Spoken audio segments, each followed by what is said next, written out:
Accounting equation, accounting equation. देखिए, इसको बनाने के लिए एक फॉर्मेट, पहले क्वेश्चन रहेगा अलग से, हम सीधा आंसर में ही क्वेश्चन लिख दे रहे हैं। यहाँ क्वेश्चन हम देंगे, इसी के साथ ही सीरियल नंबर है और इधर इसका ट्रांजैक्शंस, यहाँ सीरियल नंबर, यहाँ ट्रांजैक्शन, सीरियल नंबर और ट्रांजैक्शंस, और यहाँ आपका assets is equal to liabilities, assets is equal to liabilities plus capital, assets is equal to liabilities plus capital. Question यही लिखेंगे अभी हम लोग। एक number, started business with cash ₹50,000 and goods ₹30,000। Started business with cash ₹50,000 and goods ₹30,000। ठीक है, दूसरा question है ये, 2 number. Paid into bank, paid into bank, paid into bank ₹20,000 हो गया। अब देखिए, जब हम लोग स्टार्टेड बिजनेस किए तो यहाँ एक कॉलम बनाएंगे, इसमें क्रिएट करेंगे एसेट्स और लायबिलिटी। जब बिजनेस स्टार्ट किए तो कैश क्रिएट हुआ 50,000 और गुड्स क्रिएट हुआ। तो गुड्स जब भी बिजनेस में क्रिएट होगा स्टॉक कहलाएगा, स्टॉक 30,000, स्टॉक कितना 30,000। टोटल कैपिटल हो गया हमारा यहाँ पर कैपिटल, टोटल कैपिटल हो गया मेरा 80,000। कैपिटल कितना 50,000 का कैश इन्वेस्ट किए और 30,000 का गुड्स इन्वेस्ट किया, हमने गुड्स इन्वेस्ट किया। टोटल कैपिटल हो गया हमारा 80,000 का, टोटल कैपिटल हो गया 80,000 का। देखिए, जो भी कुछ भी अगर आप own cash, own stock, own assets अगर बिजनेस में इन्वेस्ट करेंगे तो वो कैपिटल कहलाएगा। तो क्या कहलाएगा? वो कैपिटल कहलाएगा। ठीक है। दूसरा आइए, deposit into bank, paid into bank, deposit into bank, एक ही मतलब है। मतलब जब बैंक में जब पैसा जमा करेंगे तो मेरा कैश डिक्रीज होगा। क्या होगा? कैश डिक्रीज होगा। कैश डिक्रीज हो गया 20,000 और एक नया एसेट्स क्रिएट होगा बैंक, कितने रुपए का? 20,000 का। खत्म। यहाँ पर कुछ नहीं हुआ तो आप यहाँ पर जीरो या डैश कुछ भी दे सकते हैं। यहाँ पर आपका ये हुआ, जब हमने बैंक में जमा किया, जब हमने बैंक में जमा किया तो मेरा बैंक क्रिएट हुआ और कैश डिक्रीज हुआ। टोटल मेरे पास कैश अभी जो बचा, फाइनल न्यू इक्वेशन बना रहे हैं, 30,000 स्टॉक का कैश, 30,000 स्टॉक एंड 20,000 मेरा बैंक। टोटल अमाउंट 80,000 मेरे पास अवेलेबल है। अगर कोई आपसे पूछे कि आपने जो पैसा लगाया बिजनेस में 80,000 वो कहाँ है, तो आप बता देंगे कि 30,000 का कैश है, 30,000 का स्टॉक है और 20,000 मेरा बैंक अकाउंट में है, बैंक बैलेंस है। ये हो गया न्यू इक्वेशन। क्या हो गया? New equation. ये न्यू इक्वेशन हो गया। अब 3 number questions. Question number 3, purchase goods, purchases goods for cash ₹10,000 and by cheque ₹5,000। क्या लिखा? क्वेश्चन पढ़िए अच्छा से। Purchase good for cash 10,000 and cheque ₹5,000, माने कैश में 10,000 का गुड्स खरीदा और 5,000 बैंक से पेमेंट करके खरीदा। चेक कैश में हमने 10,000 का गुड्स खरीदा और 5,000 हमने चेक में खरीदा। इसका मतलब अब टोटल स्टॉक मेरे पास आ गया 15,000 का। यहाँ पर स्टॉक में प्लस होगा 15,000, स्टॉक में प्लस होगा 15,000 और मेरा कैश डिक्रीज हो गया 10,000 और बैंक से डिक्रीज हुआ मेरा 5,000। इसमें कोई प्रॉफिट लॉस नहीं हुआ। 15,000 का स्टॉक आया और 15,000 मेरा गया थ्रू कैश, थ्रू बैंक गया। अब इसके लिए हम लोग न्यू इक्वेशन निकालेंगे। 20 बचेगा, 45 बचेगा और यहाँ पर 15 बचेगा। कितना बचेगा? 15। यहाँ पर कितना? 80,000। आइए 4 नंबर क्वेश्चन। परचेजेज, सेम चीज, purchases goods for, purchases good from Mohan rupees 5,000, 15,000, purchase goods from Mohan 15,000। हमने स्टॉक यहाँ भी गुड्स परचेज किया तो स्टॉक तो क्रिएट होगा, 15,000 रुपये का हमने गुड्स, 15,000 का स्टॉक आ गया मेरे पास, प्लस हो गया। लेकिन यहाँ पर पेमेंट नहीं दिए। अगर बिजनेस में किसी का नाम है, मैंने पर्सनल अकाउंट का है, मतलब हम उससे उधारी में, उससे क्रेडिट में गुड्स खरीदा, तो इसका मतलब हम बाद में देंगे, फ्यूचर पे करेंगे। अगर किसी को भी फ्यूचर में पे करेंगे तो उसको क्रेडिटर कहते हैं। क्या कहते हैं? क्रेडिटर। हमने कितना पे किया उसको, बाद में फ्यूचर में कितना पे करना है? 15,000 रुपया। मतलब क्या हुआ, यहाँ पर भी आपने गुड्स परचेज किया तो आपने एट ए टाइम पेमेंट कर दिया, तो कोई भी लायबिलिटी क्रिएट नहीं हुआ। यहाँ भी आपने गुड्स परचेज किया और एट ए टाइम पेमेंट कर दिया, मतलब कि कोई भी लायबिलिटी क्रिएट नहीं हुआ। यहाँ भी आपने गुड्स परचेज किया 15,000 का, लेकिन पेमेंट नहीं किए, इसलिए लायबिलिटी क्रिएट हो गया। माने पेमेंट नहीं देने का मतलब फ्यूचर में देंगे, बाद में देंगे, बाद में देंगे तो लायबिलिटी हो गया। अब इसका एक न्यू इक्वेशन निकालेंगे हम लोग। यहाँ पर 20,000 प्लस 60,000 प्लस 15,000, यहाँ पर भी निकालेंगे 15,000 प्लस 80,000। यहाँ पर 80,000 मेरा ओन अमाउंट है, 15,000 लायबिलिटी है, मैंने दूसरा आदमी का पैसा लगा हुआ है बिजनेस में। टोटल मेरे पास 95,000, इधर ऐड करने से 95 आएगा। 5 number, sold goods for cash, sold goods for cash, sold good for cash rupees 20,000, ठीक है, सिंपल सा ले रहे हैं। सोल्ड गुड फॉर कैश, आपने 20,000 का गुड्स सोल्ड कर दिया, आपने 20,000 का गुड्स को सोल्ड कर दिया, तो 20,000 का गुड्स को सोल्ड करेंगे तो मेरा क्या होगा, यहाँ पर क्या प्लस क्या माइनस, ये देखिए आपका स्टॉक माइनस होगा। सेल किया तो स्टॉक, आपने जब परचेज किया तो आपका स्टॉक इंक्रीज किया, आपने सेल किया तो स्टॉक डिक्रीज होगा, और कैश में सेल किया इसलिए कैश प्लस हो जाएगा 20,000।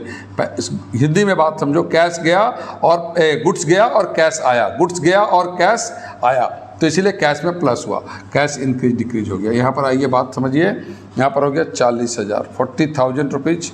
इसको न्यू इक्वेशन करेंगे, ये सब हमारा न्यू इक्वेशन है। यहाँ लिखेंगे न्यू इक्वेशन, यहाँ लिखेंगे न्यू इक्वेशन, यहाँ लिखेंगे हम लोग न्यू इक्वेशन, न्यू इक्वेशन ऐसे लिखेंगे। जब भी दो प्लस हो गया है, एक प्लस माइनस कुछ भी हो गया है, तो यहाँ न्यू इक्वेशन होगा। अभी मेरे पास कैश कितना हो गया 40,000, कैश कितना हो गया 40,000, और मेरा स्टॉक कितना हो गया 40,000। कैसे?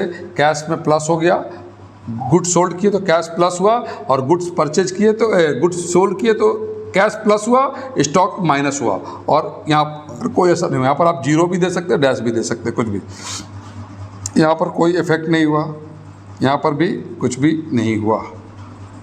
अब आइए नेक्स्ट 6 नंबर,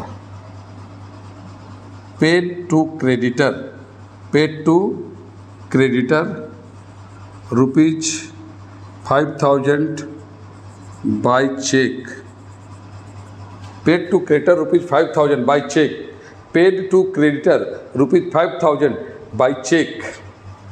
ये देखिए, क्रेडिटर को हमने 5,000 रुपये पे कर दिया, 5,000, 15,000 लायबिलिटी था, उसको देना था 15,000, हम 5,000 दिया, चेक के थ्रू दिए, सॉरी यहाँ पर 15,000 कैरी होगा, 15,000 कैरी होगा, हमने यहाँ पर चेक के थ्रू दिए, चेक के थ्रू दिया। इसका मतलब चेक के थ्रू दिया मतलब बैंक से माइनस होगा। कहाँ से माइनस होगा? बैंक से माइनस होगा। 5,000 हमने पेड किया, कितना पेड किया उसको? 5,000, माने बैंक से माइनस हुआ, बैंक से माइनस हो गया। यहाँ पर आ गया डैश, यहाँ डैश, यहाँ पर कितना हो गया 40,000, यहाँ पर हो गया 40,000, और यहाँ पर हो गया 10,000, और ये हो गया, यहाँ पर हो गया 10,000 मेरा बचेगा, और यहाँ 80,000।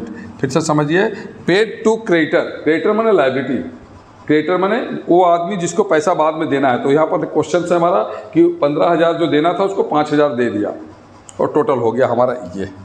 चलिए, ये इक्वेशन कंप्लीट हो गया। अब इसके बाद हम लोग इसका बैलेंस शीट भी बनाते हैं। अगर क्वेश्चन में बोला है कि प्रिपेयर बैलेंस शीट, तो इस तरह से एक बैलेंस शीट बनाएंगे हम लोग, इसका शो करेंगे कि मैंने इक्वल है मेरा बैलेंस शीट।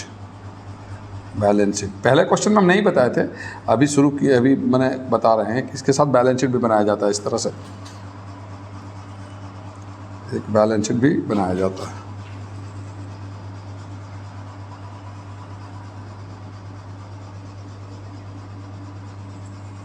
एक बैलेंस शीट इधर पूरा सीधा सीधा लकीर आप लोग स्केल से खींचिएगा एक बैलेंस शीट का। यहाँ पर लिखते हैं ए नहीं होगा लकीर, यहाँ पर लिखते हैं लायबिलिटी, यहाँ पर लिखते हैं लायबिलिटीज प्लस कैपिटल, यहाँ लिखते हैं अमाउंट, यहाँ लिखते हैं अमाउंट इक्वल टू यहाँ पर अमाउंट। देखो आसान सा बात है। यहाँ पर आपने जो ट्रांजैक्शंस लिखे उससे आपसे कौन कौन सा एसेट्स क्रिएट हुआ, कैश, स्टॉक, बैंक, क्रेडिटर और कैपिटल। तो जो यहाँ एसेट्स क्रिएट हुए यहाँ लिखिए कैश, स्टॉक और बैंक, कैश, स्टॉक और बैंक।